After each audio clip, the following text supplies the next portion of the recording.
Dengan panjangnya garis pantai dan wilayah laut yang ada, tentunya akan sangat banyak sekali ancaman keamanan yang berasal dari selatan. Kita di Lanal ada satu radio yang bisa terhubung dengan seluruh radio nelayan-nelayan yang ada yang melaut di wilayah selatan. Penangkapan baby lobster ini sementara ini belum diizinkan. Diizinkan jika dipergunakan untuk pembudidayaan lokal.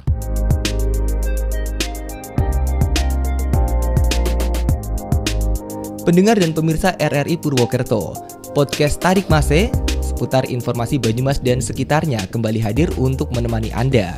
Dan kali ini bersama dengan saya Yanuar Adi. Pada podcast kali ini kita akan membahas seputar keamanan perairan Laut Selatan Pulau Jawa, dan tentunya saya tidak sendirian karena bersama dengan kita pada kesempatan kali ini sudah hadir Kolonel Laut Pelaut Bambang Supeno selaku Komandan Pangkalan TNI Angkatan Laut dan Lanal Cilacap. Apa kabar Pak Bambang Supeno? Baik Mas. Sehat gitu Pak? Alhamdulillah. Baik Pak, terkait dengan tema kita pada kesempatan hari ini, seperti apa peran dari TNI Angkatan Laut khususnya dari dan Lanal Cilacap ya, Lanal Cilacap untuk menjaga keamanan perairan laut di Indonesia di laut Pulau Jawa bagian selatan Pak?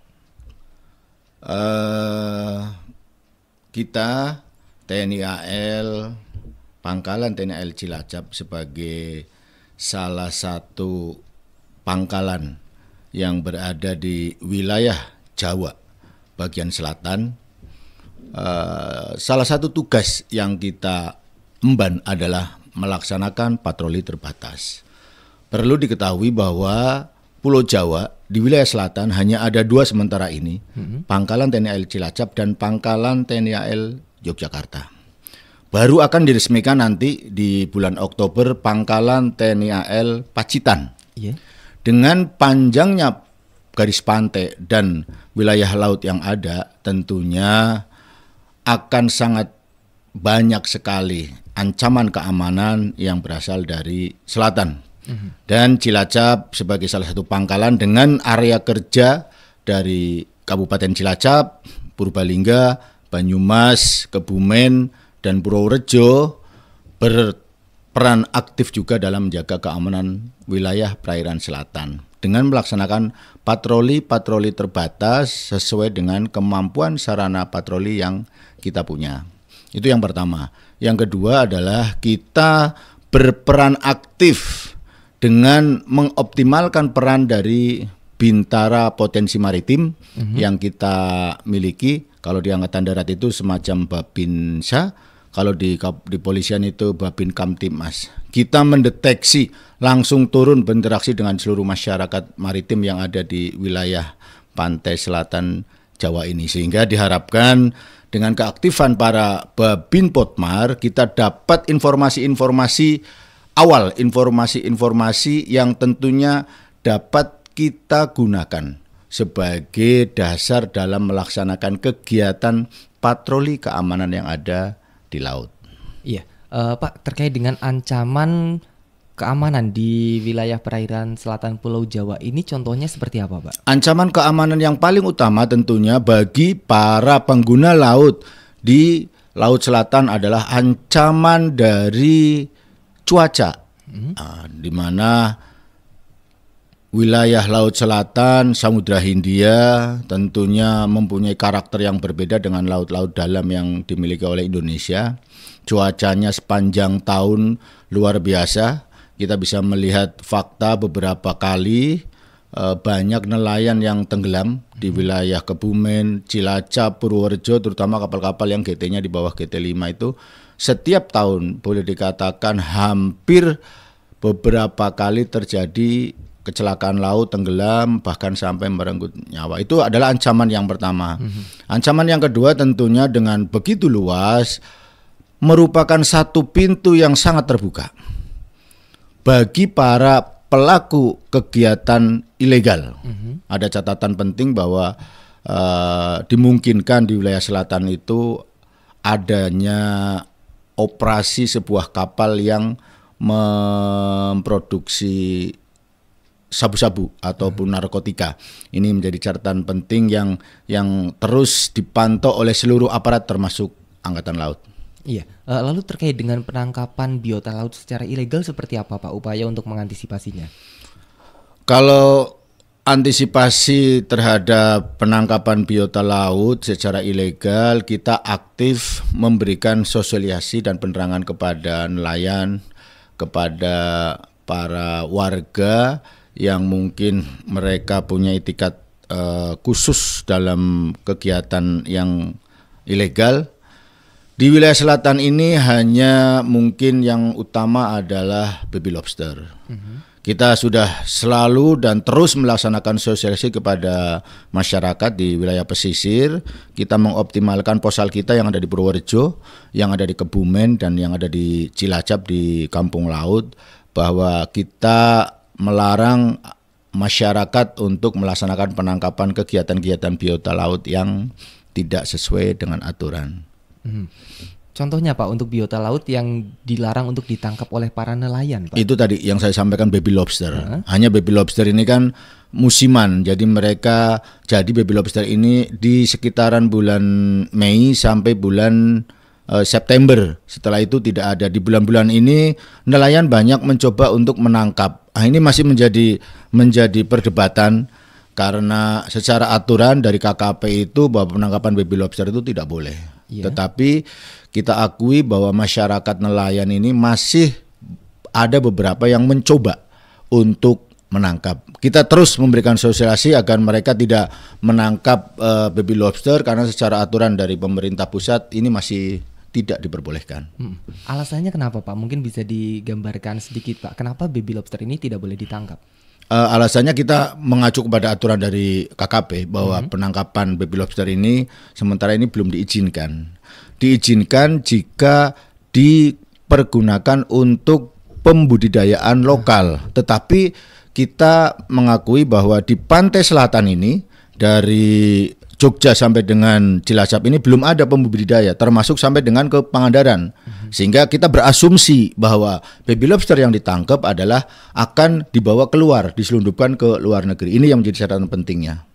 Harapannya ke depan mungkin akan ada pembudidaya lokal yang menggunakan baby lobster yang nelayan tangkap untuk dibudidayakan di wilayah pantai selatan, sehingga masyarakat bisa mendapat keuntungan dari adanya baby lobster secara liar yang ada di sepanjang pantai selatan Jawa. Iya, jika terkait dengan laka air Pak, apakah cukup sering terjadi Pak frekuensi laka air di wilayah perairan selatan ini? Sangat sering sekali, terutama di bulan-bulan Mei hingga Agustus. Hampir setiap minggu ada nelayan kecil. Di wilayah selatan ini nelayan yang paling banyak adalah di Cilacap. GT-nya juga sudah besar, di antara 30 sampai ke atas dan 30 ke bawah. Tetapi untuk nelayan-nelayan di wilayah Kebumen dan Purworejo, mereka itu masih kecil. Mas, GT-nya itu, gross ton-nya itu masih di bawah 5. Sehingga pada bulan-bulan Mei hingga Agustus, di mana cuacanya itu sedang buruk-buruknya, sering sekali. 1 minggu hampir di area itu terjadi kapal tenggelam, kapal terbalik karena mereka berusaha untuk melaut, untuk melintasi pantai gitu. Iya. Lalu dari Lanal Cilacap sendiri Pak, seperti apa upaya untuk meningkatkan sinergisitas atau mungkin kolaborasi bersama dengan para nelayan ini? Kita mengadakan sosialisasi secara non formal. Kita sering mengundang mereka minum kopi. Saya selaku komandan Lanal sering mengundang para nelayan minum kopi di rumah gitu loh. Kita mengajak mereka minum kopi di rumah. Saya beserta prajurit melaksanakan sosialisasi ke pelabuhan yang ada di Cilacap. Kita datangi mereka. Kita berdiskusi di atas kapal, di dermaga-dermaga yang ada di pelabuhan perikanan Cilacap. Bahkan kemarin kegiatan yang paling terakhir kita lakukan adalah sosialisasi dan mengingatkan nelayan akan bahaya kebakaran. Karena pelabuhan Cilacap dengan jumlah kapal nelayan yang ada sangat tidak ideal, sehingga sangat rawan terhadap kejadian kebakaran seperti pelabuhan perikanan di Tegal yang baru beberapa lalu terjadi kebakaran memakan korban kapal 58. Ini jangan sampai terjadi di area pelabuhan Cilacap. Iya, selama ini mungkin dari diskusi tersebut apa yang biasanya disampaikan para nelayan, Pak? Mereka banyak memberikan masukan keluhan-keluhan. Bagaimana dilema kendala mereka mencari ikan di laut, bagaimana dilema mereka kesulitan dalam pengurusan dokumen kapal. Tentunya ini menjadi masukan yang sangat positif bagi saya terutama Angkatan Laut, dan tentunya saya tidak akan sendiri karena kita tidak akan mampu untuk melaksanakan itu dan bukan tugas pokok kami. Tentunya kami akan menyampaikan kepada stakeholder yang terkait, termasuk juga pemerintah daerah, supaya mendorong agar kendala-kendala perizinan yang dialami oleh nelayan bisa ada solusi dengan cepat, termasuk kendala-kendala kekurangan bahan bakar subsidi. Ini menjadi kendala penting yang sangat potensial menimbulkan konflik keamanan. Karena bahan bakar subsidi menjadi sarana utama dulu sebelum mereka terjun ke laut begitu. Iya, Pak, kembali ke masalah topik keamanan wilayah perairan selatan Pulau Jawa, Pak. Seperti apa mungkin masyarakat ini bisa ikut berpartisipasi untuk ikut menjaga keamanan perairan ini, Pak? Masyarakat tentunya sangat bisa berpartisipasi. Sebagai catatan pentingnya bahwa kehadiran unsur patroli di Samudra Hindia, di perairan Laut Selatan ini dibandingkan dengan laut-laut berdalaman yang lain masih relatif kecil, sehingga peran serta dari masyarakat terutama nelayan, terutama para pengguna laut di wilayah selatan ini sangat kami harapkan. Kita di Lanal ada satu radio yang bisa terhubung dengan seluruh radio nelayan-nelayan yang ada yang melaut di wilayah selatan, sehingga pada jam-jam tertentu mereka berkomunikasi, kita bisa memberikan sesuatu hal informasi ataupun mereka memberikan informasi. Ini yang terus kita galakan. Kita selalu memberikan pemahaman bahwa mereka punya peran penting. Kenapa? Karena unsur patroli yang di area selatan ini cukup terbatas, sehingga peran nelayan, kapal-kapal mereka yang sedang melaut, yang bisa mengawasi seluruh area Samudra Hindia ini, yang samudra yang areanya Indonesia, itu mereka bisa memberikan masukan kepada kita melalui radio ataupun melalui gambar-gambar pada saat mereka sandar memberikan kepada kita. Ini peran utama mereka, dan peran ini akan sangat membantu aparat keamanan yang ada di wilayah selatan Jawa. Iya. Satu lagi Komandan, mungkin ada pesan atau mungkin imbauan yang bisa disampaikan kepada masyarakat, Pak, terkait dengan topik kita kali ini, keamanan perairan di wilayah selatan Pulau Jawa ini. Tentunya pesan kami bahwa keamanan negara bukan semata-mata tugas dari aparat, tetapi masyarakat juga dapat berperan aktif sesuai dengan kemampuan mereka. Bagi nelayan kami berpesan, pada saat mereka melaut, tolong monitor area perairan yang ada di sekitar kapal-kapal mereka melaut. Jika ada sesuatu hal yang bisa diinfokan, yang bisa diberikan kepada stakeholder maritim yang ada di area selatan Pulau Jawa ini akan menjadi masukan penting dalam menjaga keamanan perairan di selatan Pulau Jawa. Ya, baik, terima kasih Bapak Kolonel Laut Pelaut Bambang Subeno selaku Dan Lanal Cilacap untuk kehadirannya di podcast Tarik Mase kali ini bersama dengan saya Yanuar Adi, dan selamat melanjutkan aktivitasnya kembali Komandan. Terima kasih.